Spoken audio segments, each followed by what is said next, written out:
The Canadian Federation of the Blind. Blind People's Rally for Change and Choice.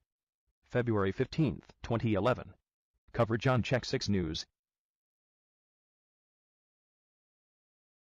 They don't want sympathy, and they want government-funded programs for the blind. And they don't want us to show how hard it is to get around in our city because that would emphasize their disability.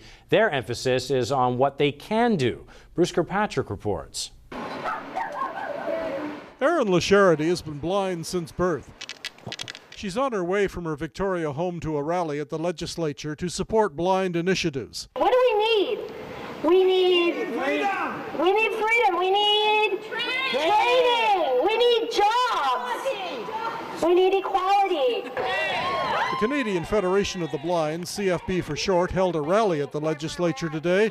The organization maintains there's visually impaired extensive training programs elsewhere in the world, but not in BC. Does government, federal, provincial, or local do anything to help you?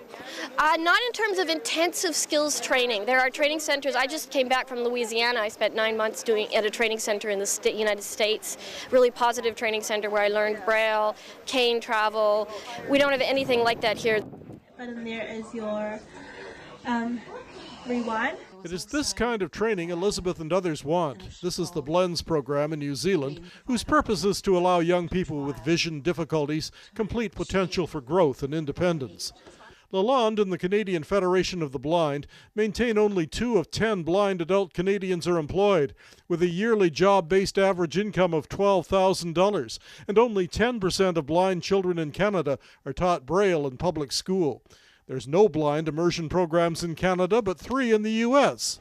LaCharity and her vision-impaired friends need have adequate training centers for rehabilitation for blind people.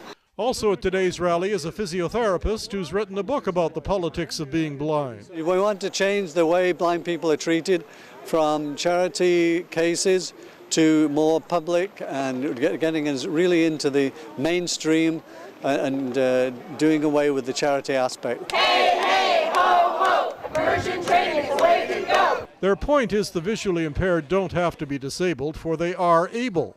They don't want charity-based rehabilitation, but rather government-sponsored direct help. With training, they say they're changing what it means to be blind.